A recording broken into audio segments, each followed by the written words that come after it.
Hello, my name is Erin Svoboda, and I am the Associate Principal, Second, and E-flat clarinet player of the Utah Symphony.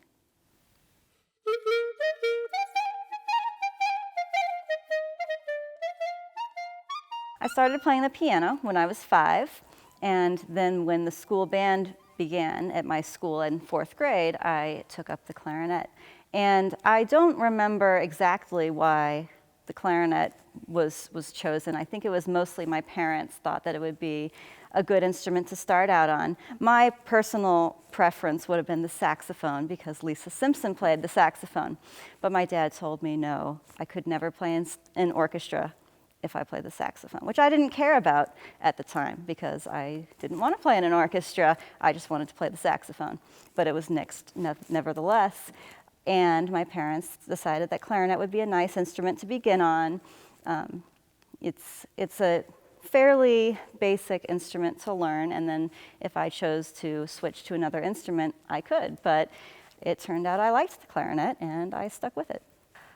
The first time I saw an E-flat clarinet was in a clarinet lesson when I was 13. And my teacher at the time specialized in E-flat clarinet. So she brought hers out and let me hold it. And I remember the sensation vividly because if you hold the regular clarinet, you hold it down there. So I picked up the E-flat and held it there, and it was nowhere close to my mouth. And I looked at it and I thought, what a cute little barrel. That's adorable. And this whole thing is so adorable. And I loved it from the first moment. And then I played a few notes and that was about it. But I just thought it was the cutest thing I'd ever seen. So when I was in middle school, I went to a school that was in somewhat of a rough neighborhood. It wasn't a place where I necessarily felt safe being dropped off at the bus, and in these throngs of these kids who were, loud and somewhat aggressive. And I was more of a shy, reserved kid. So what I would do was we would all go to the band room, all of us in band. Band was a first period class, so we'd just go to the band room and we'd get out our instruments and we'd play our favorite pieces, and that was really a haven for us in this otherwise really chaotic school. So when I started playing the clarinet, I just enjoyed doing it in band. I practiced only enough so that I would know my music and so that I could beat everybody else and become first chair, which only included my scales. And so I did the bare minimum that I could to, prove that I was competent. But that changed when I met children my own age, which was about 13 at the time, who were really, really into music, and they were practicing etudes, and they actually knew the difference between Beethoven 3 and Beethoven 5, which at the time I only knew Alanis Morissette albums and whatever was on the top 40. And I really liked that, and it sparked my competitive nature. I knew that I could do that too, and so I really started practicing. And it was a great thing for me to be able to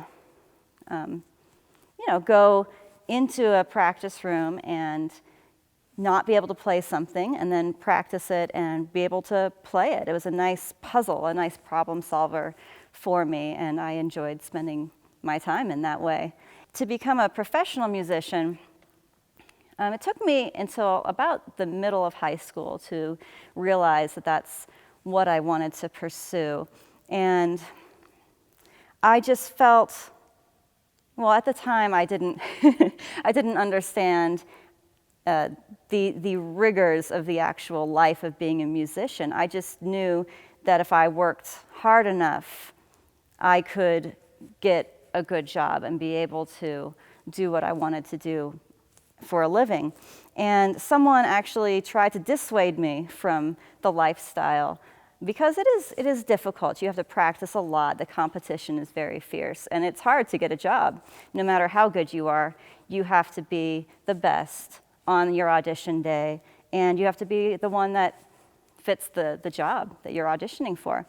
The E-flat clarinet adds a special sound to the orchestra because it is more of the high, shrill, more angsty member of the clarinet section.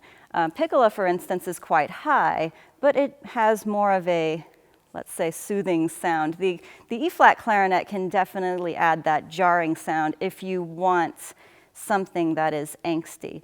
For instance, Symphony Fantastique, when you want to have the beautiful melody turn into a witch, the E-flat clarinet is a perfect instrument for that. Or Shostakovich uses E-flat clarinet quite a bit when he's trying to portray the more angst-ridden parts of life and the more painful aspects. Even when the E-flat clarinet has solos that are not as angsty and that are actually beautiful in nature, it still does add a little bit of edge over what the clarinet timbre is. One special effect that the clarinet can do is called flutter tonguing. And if you have ever spoken Spanish or you know how to roll your R's, that's what we're doing inside our mouth when we're blowing through the instrument. So inside your mouth, you go, so you blow and your tongue kind of flaps around against the top of your mouth. And when you play it in the instrument, it sounds like this.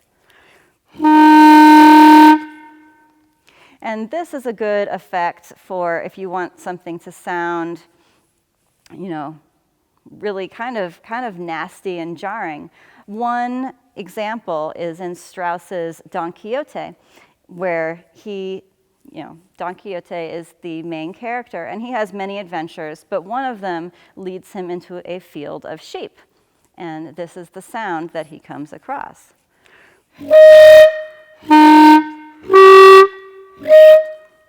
So he hears a lot of sheep braying, and it's represented by flutter tonguing. There are a few different aspects of what makes a clarinet make a sound. The air goes through the mouthpiece and vibrates this reed right here, and it goes all the way through the instrument. But if I take just the mouthpiece off, that also makes a sound, but it's quite high.